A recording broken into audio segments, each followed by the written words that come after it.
change management, project management, all terms you'd expect to go hand in hand in the digital transformation world. I sit this week with Serge Blockmans, a gentleman who's very passionate about change.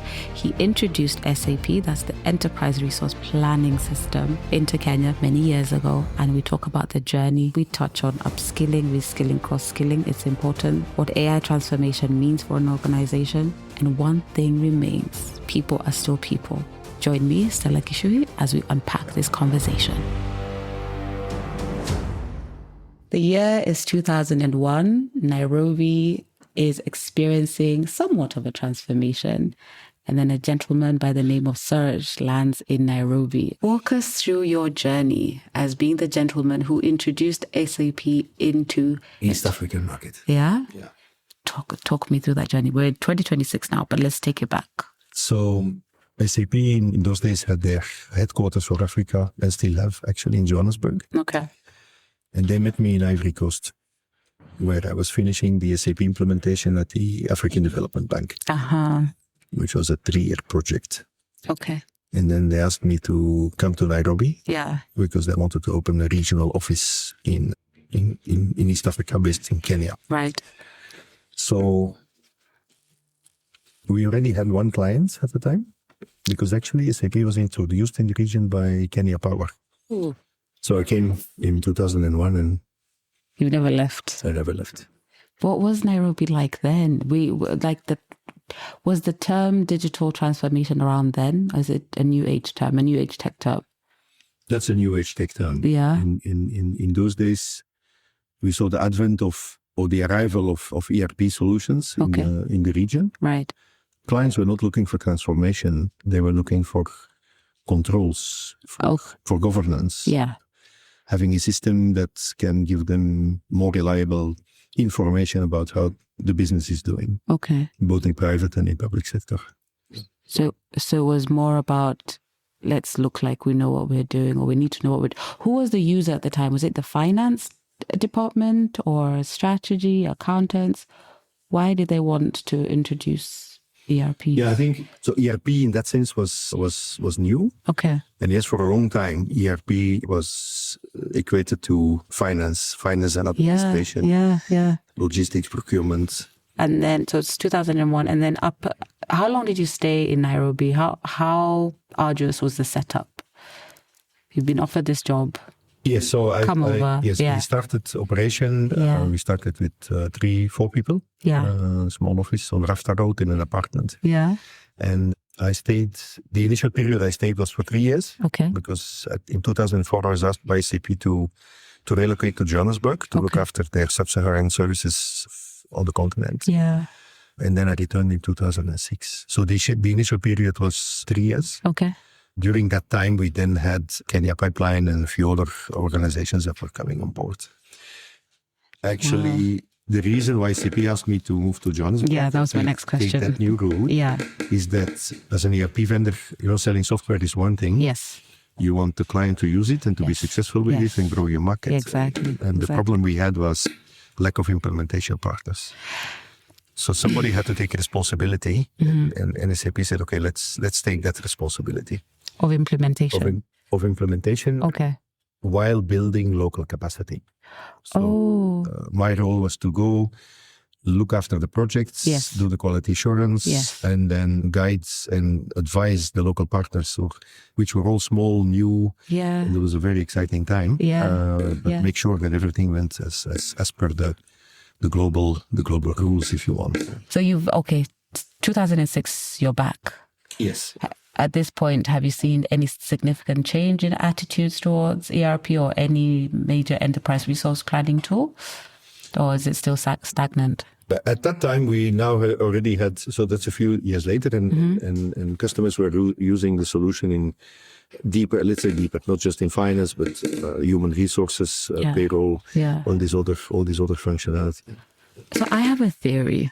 Actually, I would have studied about this theory about implementation of any tech has to be context specific. Now, I want to hear it from you. You had experience in Ivory Coast, had experience in South Africa, and now there's Kenya. Are there nuances of cultural differences where tech is concerned, or is it the same across the board?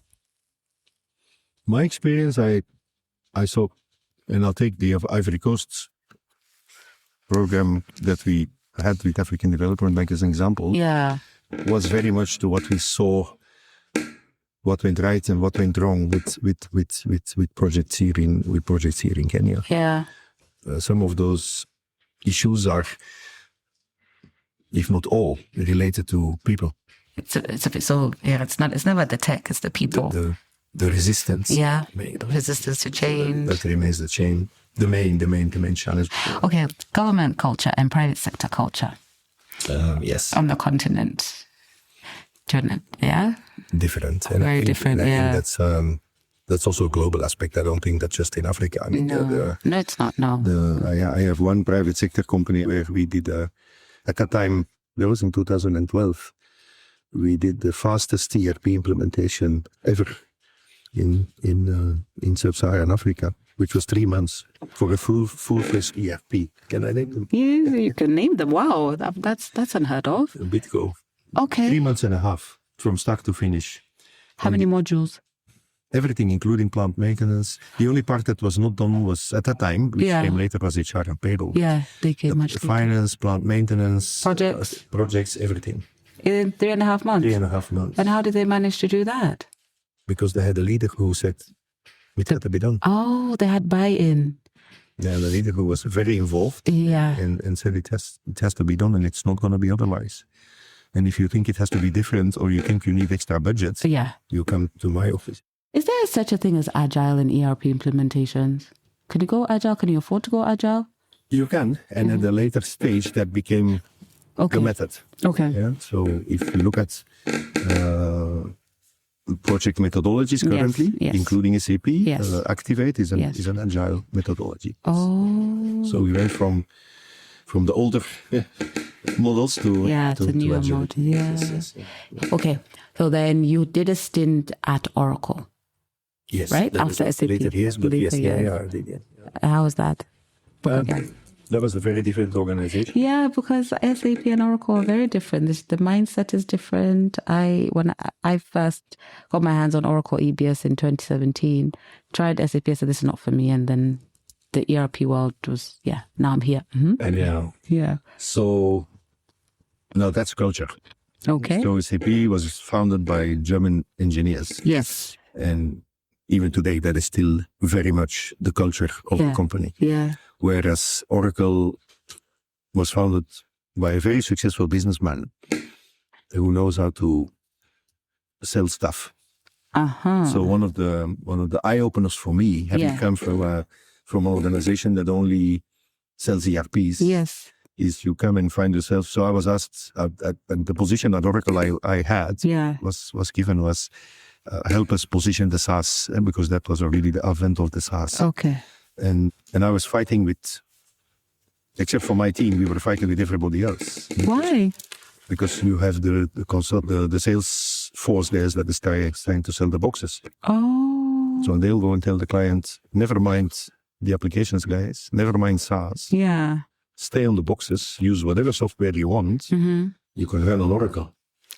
So what's their market share on the continent compared to SAP?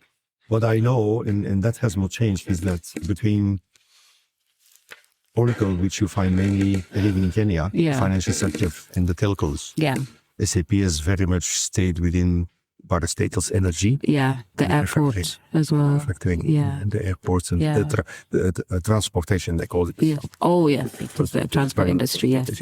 Yeah. So it's a bit like historically they found like this is my turf. This is.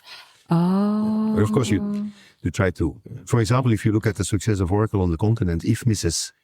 I don't know current state, but there was a time that there was at least 3, 4, 5 countries that had Oracle as the central financial management system for the country for government. Yeah. And so once you have that with 1, then 2, then 3, it goes there. It's the norm on the continent, isn't it? Yeah. What's the government next door doing? What system are they using?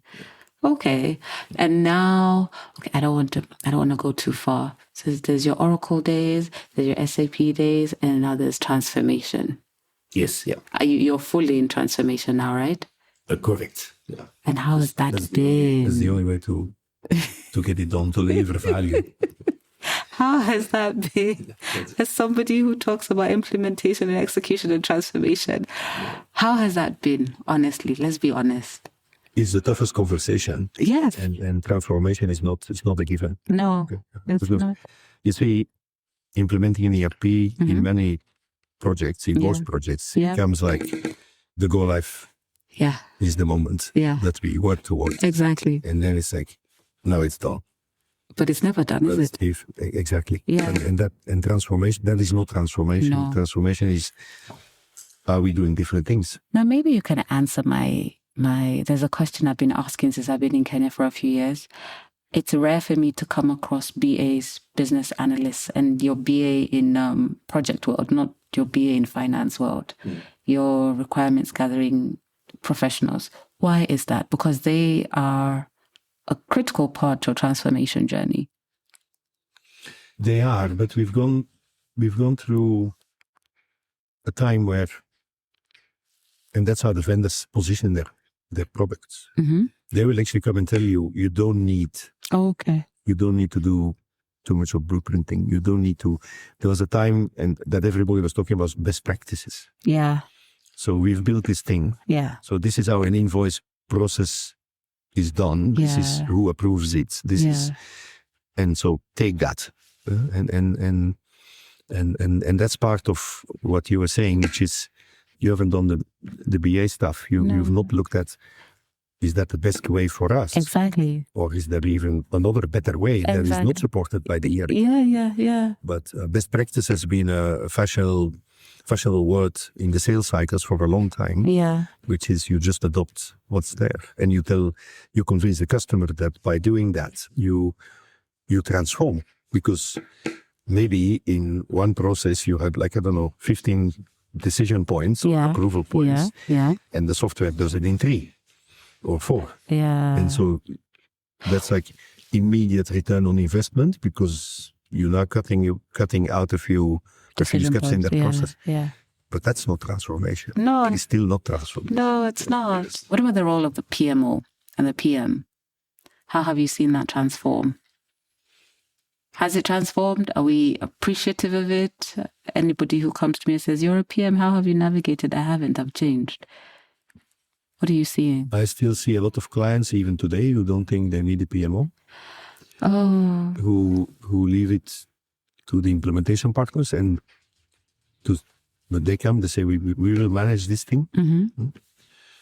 And even today, that's still the case. Yeah. So that has not changed since then. It's a question of, it always comes back also, and then goes for change management as well. It comes back to the question of budget. Okay. Can we afford another 1 or 2 people who are just going to perform that PM on board? Yeah. No, we have a project manager.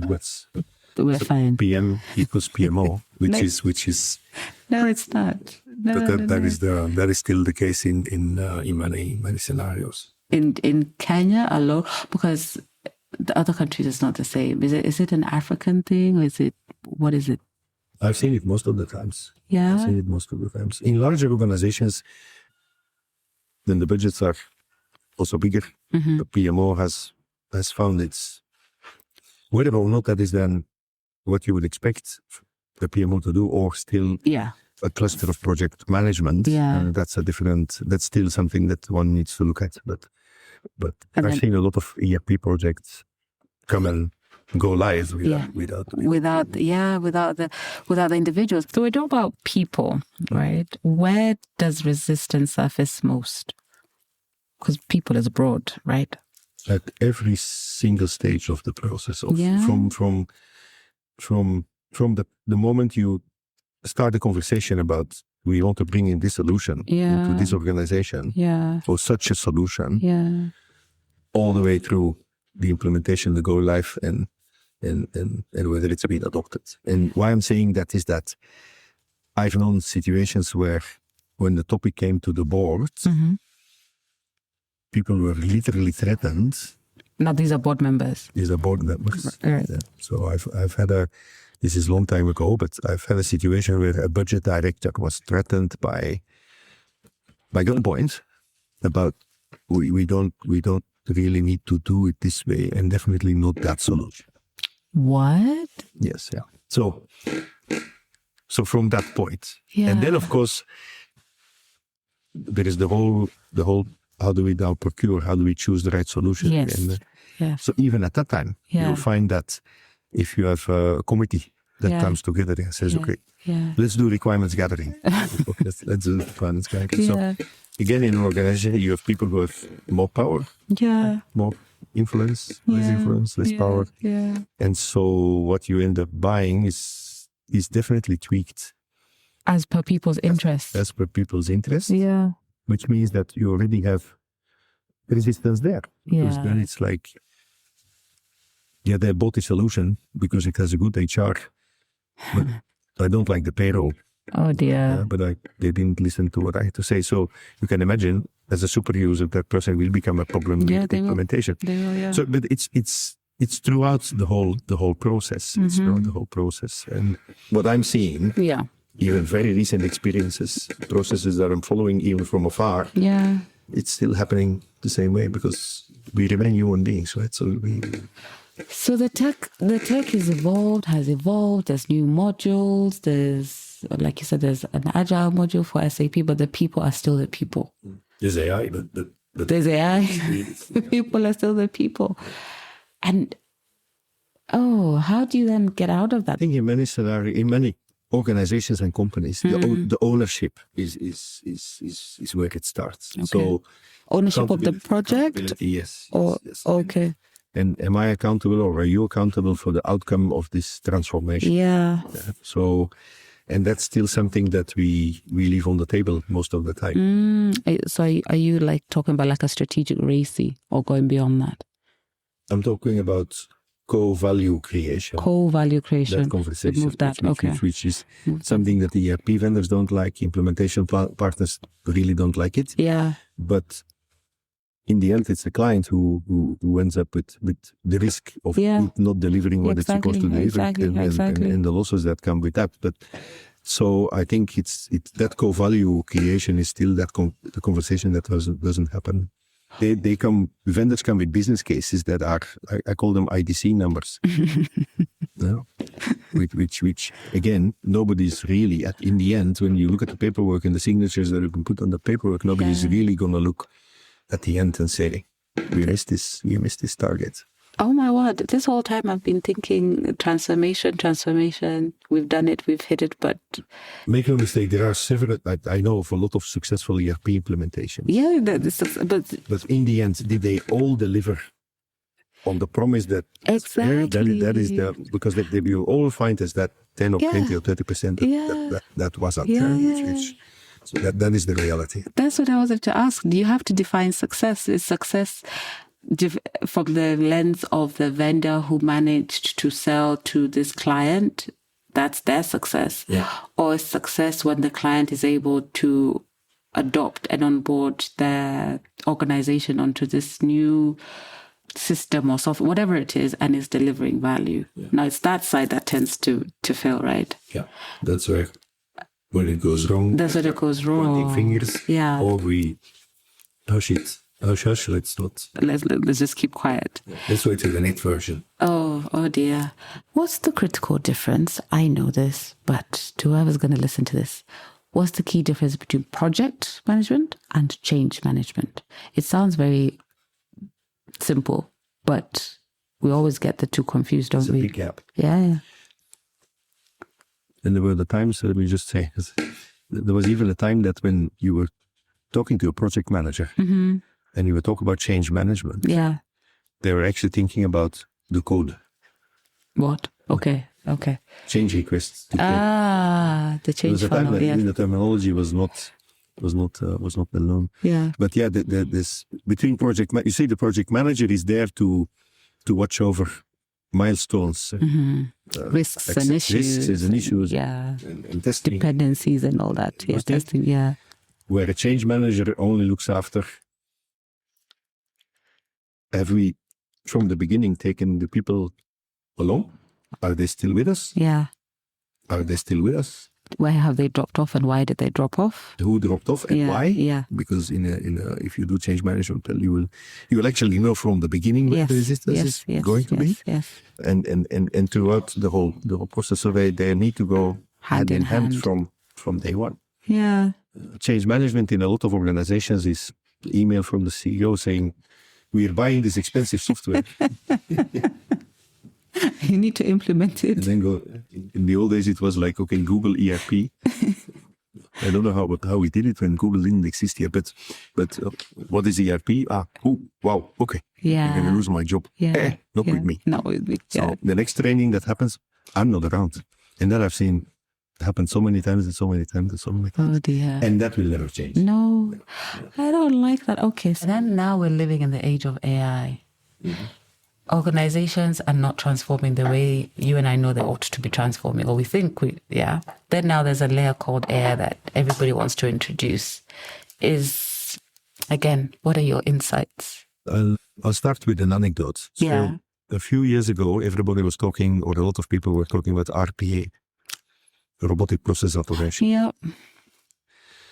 In a way, the AI that the SAPs, the Oracles are embedding in their ERPs today is an advanced, I would say, just name it like that, an advanced version of robotic process automation. Yes, it is. So they're building technology, they're putting something in there that makes sure that your task is done faster. Yeah. You don't do the task, you just check at the beginning and at the end. And so that is AI within ERPs today. Yeah.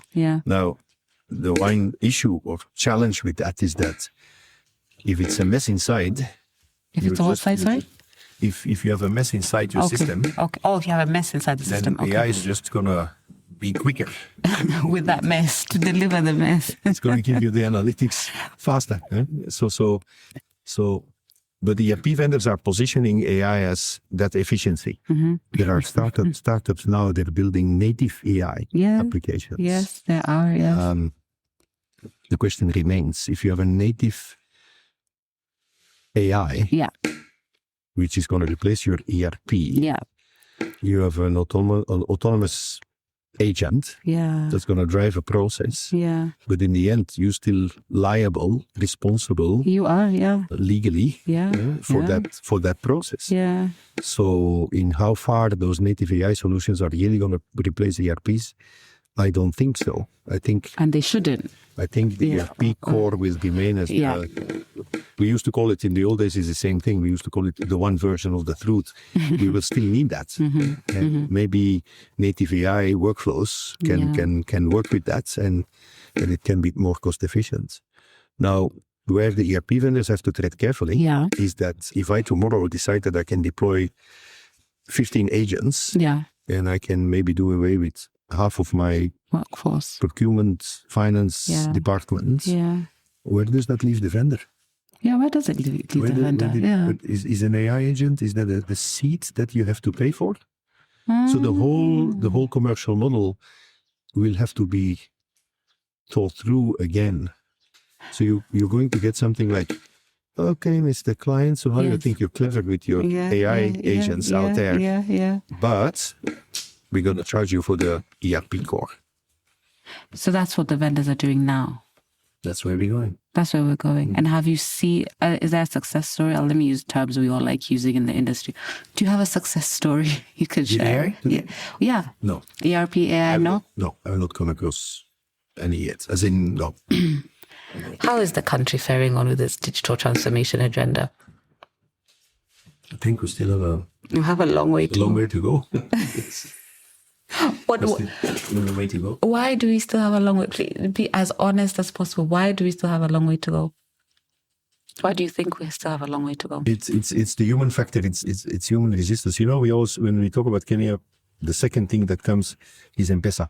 It is. Because, I mean, that's a genius. A genius application. I mean, but that's because it's so easy to use. And at a time, I mean, it solves and still solves so many problems that were there. Yes. When it comes to how do I send some money to my own country who needs to pay for it. And I think in many ways, when it comes to the traditional, now back to the IT world, when you come to the ERP solutions, we're still far from having that ideal that everybody can accept, that is really easy. Yeah. That everybody's happy with. And as I said, the adoption of that, have we done the proper change management? Yeah. So we still have a long way. We still have a long way to.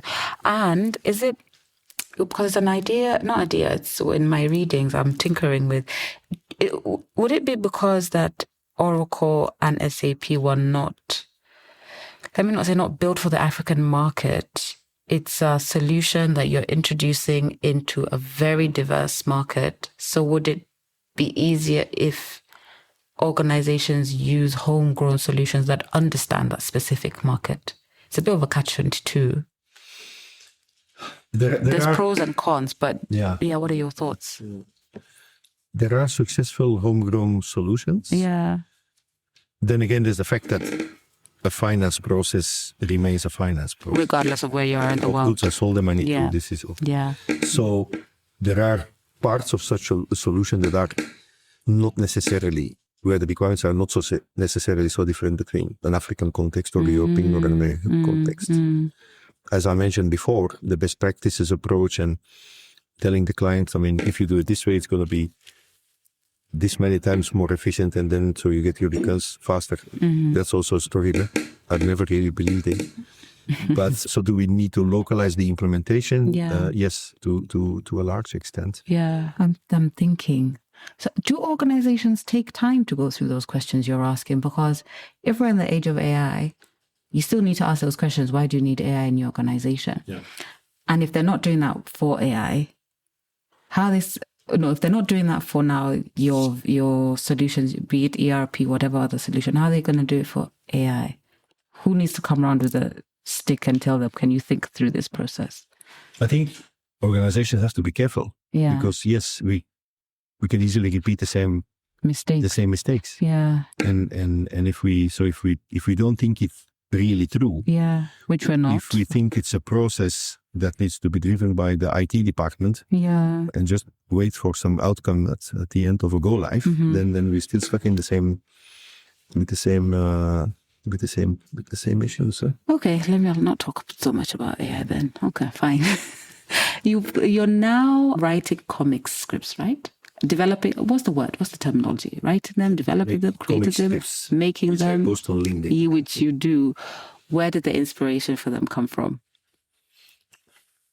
The inspiration, how do you tell a story? How do you, so it's storytelling, right? So how do you tell somebody about the things that happen all the time and that they shouldn't be engaging in or doing? And then because maybe you know, but as a Belgian has when it comes to a number of very, very well-known Tintin and so many others. Yeah. Belgian, I've read a lot of comics. Yes. In my youth. Oh, I loved Tintin. Still do. So for me, that was like, okay, maybe I can play around with that. Yeah. So that's why I started this comic strip, of which I post one page about how things can change and how where mistakes, because the potential failure of a transformation project doesn't happen at the end. No, it starts either at the very beginning or somewhere in the middle, or so it's and I'm trying to bring that to the fore. Yeah. And the other part of that inspiration is that not long ago, only a few months ago, as I said, people come and tell me stories because I've been in this business, in this market for a long time. Yeah. And I'm again seeing an unbelievable story develop as in an organization. And now we're talking not longer than a year and a half ago. So I can't mention them, but it's fine. Of course not. An organization comes out with an RFP looking for a solution, a SaaS solution. And then this is also a bit technical, but in the RFP, it then has technical evaluation. So yes, evaluate the I remember solution. those. Yes. And then the technical evaluation had you need to show CVs that show that your implementation team can create graphical user interface. What? Exactly. GUIs. Yes. When did GUIs go into RFPs? They used to at some point, but definitely not in SaaS. I mean, SaaS is you don't even run the application. No, you don't. Do you have experts who know about cybersecurity? I mean, who cares? I'm paying that vendor to run in a data center that is 100% foolproof. Yeah. So you could see from that RFP that already something had gone definitely wrong. Because somebody said, we need a solution for this. I won't also mention which area, but it was an ERP, a part of an ERP. Yeah. And they said, okay, IT, go and get us the requirements. Yeah. And based on that, procurement then says, these here are the evaluation criteria. But it was complete. So to nobody's surprise, a year later, there was a new RFP because, of course, nobody... There was a total mismatch, yeah. It was still very much like the previous one. Mm-hmm. But apparently there was some vendors came in and then there was a problem with the vendor and they had to go back. But it's a never-ending story, and it's not going to end in the sense that that organization then eventually, and that's probably a budget issue right there, awarded probably to the cheapest bidder. Yeah. Which is a local company, which outsourced the entire implementation to another continent. With a few in Kenya, so with a few Kenyans on the ground, who are really going to be kicked in the teeth when it comes to that. But do they care? and then the timelines are completely out of. And this is a real story, and this is a reputable organization company in Kenya. Do they not have ChatGPT? ChatGPT could do a better job. Exactly. That's all you have to do is prompt engineer, act as an expert with 10 years of experience in this area and align this RFP with the deliverables and the criteria for the capacity. In an ideal scenario, if I have well-documented processes, I can actually give an AI like ChatGPT those processes and say, find me the right ERP. Exactly. And or give me options. Or give me the three best. Yeah? And then I can go and look for who can now do that work for me here in Kenya, and so forth. Yeah, exactly. Yeah, but there's still a lot of those things. I still see a lot of expression of interest or RFPs that are asking for things that you will. This doesn't make sense. Which means that there's still, when it comes to now the AI space, there's still a lot of illiteracy out there in professional organizations. People don't know what the possibilities are. So that demonstrates a total lack of critical thinking. That as well.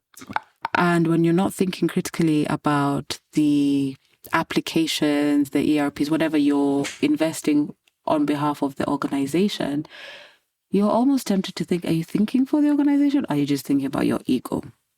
Then that comes to the people problem, right? And with the comic strip, do you think culture can shift through storytelling? I think so. Yeah? Yeah. If the right people pay attention to what one not so right decision or wrong decision can lead to. Yeah, I think so now. Now let's talk about skilling and upskilling. How important is it for anyone entering the technology function? I'll not call it the IT department, the technology function. How important is it for them to keep up to date with language that is currently in use, certifications? For me, I like to certify. But from where you stand, a certification is still as important. Because I know Europe certifications are very much valued, right? Yeah. Yeah. It's key. It's key. The challenge that we have on the continent, and that's a regional, at least for this region, because I've been very focused on East Africa the last few years, is that we don't have enough people who are certified or skilled enough. Okay.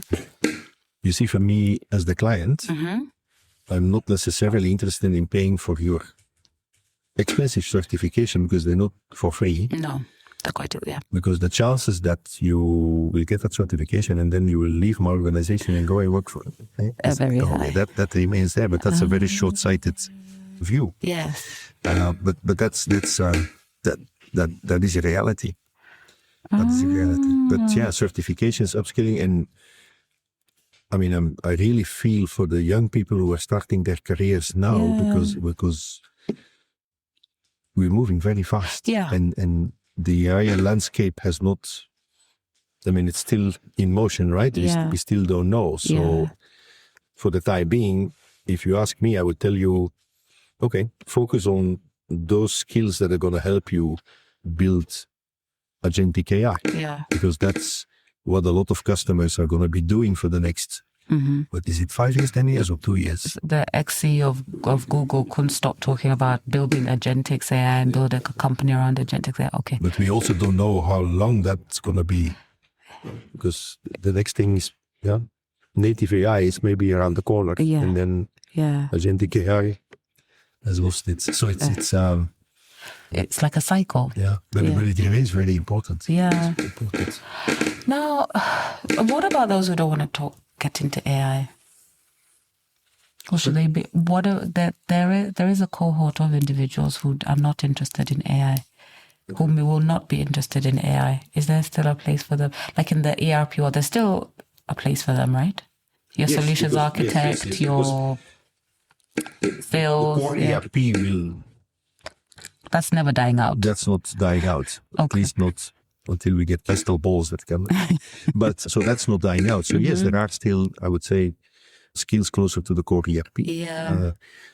Developers also. It's only that now you can use natural language to develop things. Yeah. So yes, those roles are still there. Okay. So people, don't panic. There's a role for you somewhere. Of course, absolutely. And an ERP is the place, one of the few places. Place to be. Yeah. Absolutely. And cybersecurity and all these other ones. Okay. So what's your day-to-day? What does your day-to-day look like? If ERP is your niche, what does it look like? Walk me through that. I think I spend every day of course, there's my comic strip, there's the things I'm doing to communicating to customers as before. Yeah. But I also keeping an eye out on what's happening. So upskilling is definitely, it takes, I easily spend 2-3 hours a day reading up. So I also find my weekends are sacred. Yeah. There is the odd weekend that there's something I need to finish because otherwise my Monday will not be so nice. Yeah. But I live in Kenya, so the Indian Ocean is not very far. It's not very far. Because something has to, well, not something has to give, something will give if you're not very, very careful. And now you have your storytelling.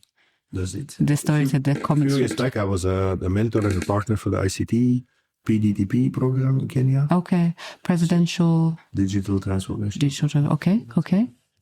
I think I've done that for 6 or 7 years. Yeah. And that in a way was also, for me, decompressing time. Yeah. Because you meet new faces. Usually you have like 2 or 3 mentees, even 4. Yeah. And it's a two-way street because you learn from them as well. Where are they? What are they thinking? So, but these are the things that also make that professional side of your life a little bit more interesting and it's a learning. So there's many things you can do just to make sure that you keep a good... well, your mental health is intact. Have you not been tempted to develop your own ERP to compete with what is out there in the market? Have you ever been tempted to? Thought about it. Yeah. It can be your retirement project. Well, now with ChatGPT, it's others. I can just say, write me a nice ERP for. Yeah, and then develop it, and then deploy it, and then make lots of money. Go buy a house by the Indian Ocean. Yeah, the incentive is there. There's a lot of other aspects that come with it. I mean, there are entrepreneurships. Entrepreneurship is not. I tell you what, that easy. Yeah, it's an extreme sport. It's an extreme sport. It's definitely an extreme sport. So, what next for you? Have you thought that far? Yeah, no, I know. More towards consultancy only. Yeah. As in, whereas now I can still be involved in an implementation or a transformation project. Yeah. No, I'm thinking about retirement. Yeah. I don't think I will ever really retire. But maybe to more towards the change management. Let's say back to the change management. There was a time 2, 3, 4 years ago. Yeah. That I started focusing more on change management. So I then certified with ProSci to have a deeper insight in those methodologies. And that remains an interesting. The fact is that that's a budget that companies ever hardly cater for. The change budget. When they budget for a transformation project, if at all, let's assume the budget is enough, there will be some scope creep. Yeah. And the first thing that falls off is change. It's change. And it's such a...